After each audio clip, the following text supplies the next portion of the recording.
Voss bemoans death of Titchfield High School students in fatal crash. Minister of Science, Energy, Telecommunications and Transport and Member of Parliament MP for Port and Western, Darrell Voss, is bemoaning the loss of the lives of 2 students of Titchfield High School in Port Antonio, Portland, as a result of a traffic accident on Tuesday. Reports are that a motor car traveling with students collided with a parked motor truck about 4 p.m. on the Blueberry Main Road in Buff Bay, Portland. All occupants of the vehicle received injuries and were taken to the Anota Bay Hospital, where 2 students who were passengers were pronounced dead. The other 5 occupants, including the driver, are reported being treated.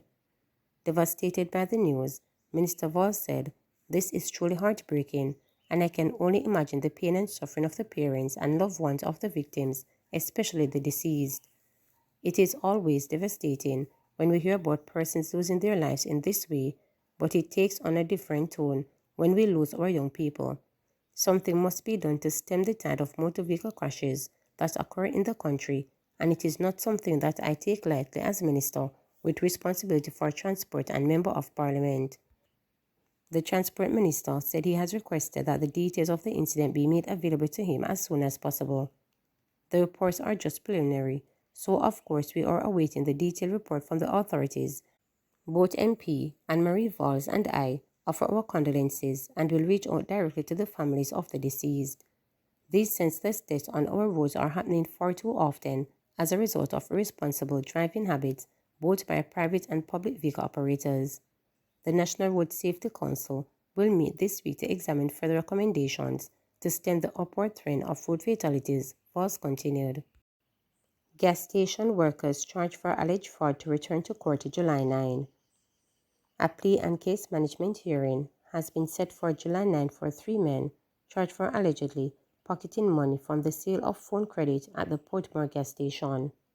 Maurice Morant, Chevrolet Osborne, and Tyreek Austin are charged with larceny as a servant and unauthorized access to computer with intent to facilitate the commission of a criminal act.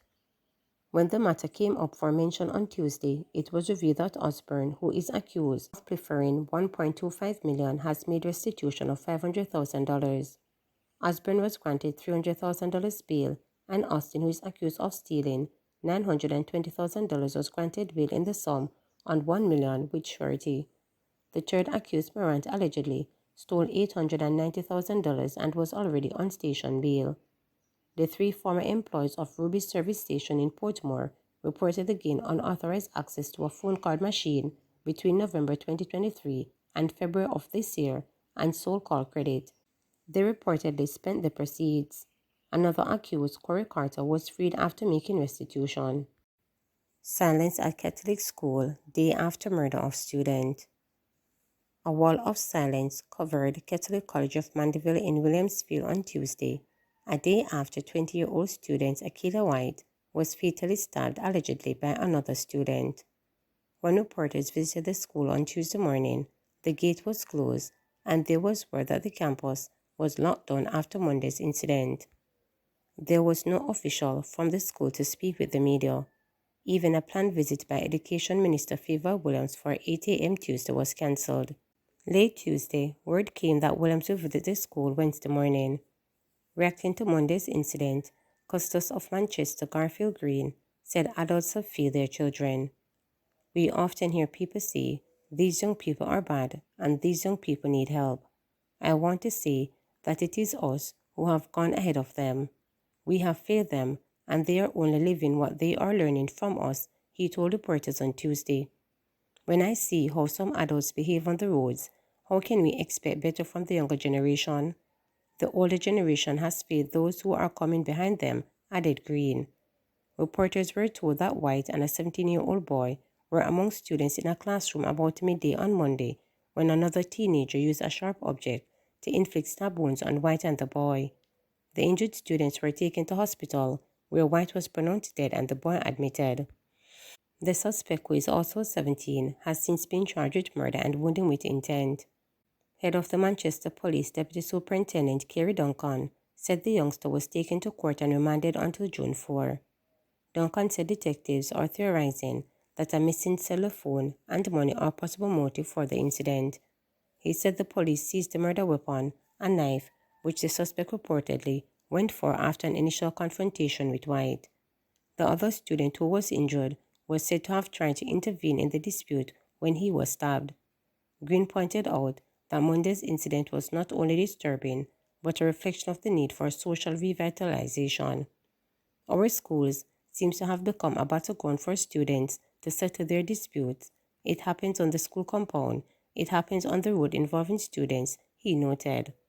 Violence in schools is a serious and complex issue that can really have detrimental effects on students, teachers, and the overall community.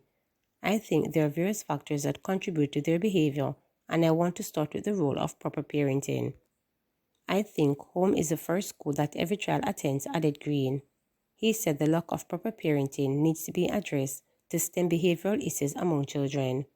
Their parents are the first teachers that they should encounter. The values and attitudes that are taught at home determines how they behave away from home. I think there is a breakdown in parenting, stated Green. We need to focus on engaging our parents, teaching them proper parenting skills to instill positive values and attitudes to their students. However, schools are there to enhance what students learn at home, he added. Green is also pushing for his grandchild the Manchester Beliefs, Values and Attitudes BVA program aimed at facilitating attitudinal change and social revitalization to be embraced nationally. The BVA has a presence in schools here in Manchester. We are pushing for students to learn proper values and attitudes. Values such as respect, love, tolerance, patience, he stated. On Wednesday, I will be having a meeting with the Prime Minister to discuss it because we want it to be promulgated into schools. We want a lot of focus to be placed on it. We have the Peace Ambassador program, which was launched last year, and we are ready to launch it across all schools in Manchester. This is due to the reports that we have received from schools which had the pilot. They have seen reduction in the number of cases being brought to the guidance counselors or to the principals. They have seen change in the behavior of students. They have seen less cases of fights. They are seeing proper behavior overall among the students, stated Green, who noted that a parish-wide launch of BVA is scheduled for next Tuesday in Manchester. Ex-cop charged in $2 million abduction, robbery in St. Thomas.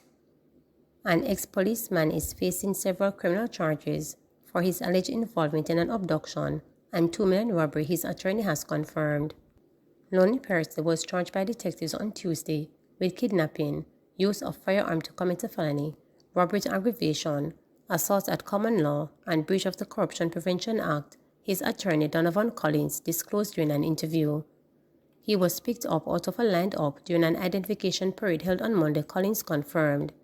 It is unclear if charges have been filed against a serving police constable who remains in custody for his alleged involvement in the robbery. But according to Collins, his client's employer had shown police investigators surveillance footage which clearly showed that his client was at work in St. Mary at a time that would make it impossible for him to be in St. Thomas committing the alleged offense. For some strange reason, the police officers from IPROB have failed to take the footage or the device as part of the investigation, Collins said, making reference to the Police Internal Affairs Unit, Inspectorate and Professional Standard Oversight Bureau. This, in my opinion, is indicative to the bias that some investigators operate when they are conducting investigations.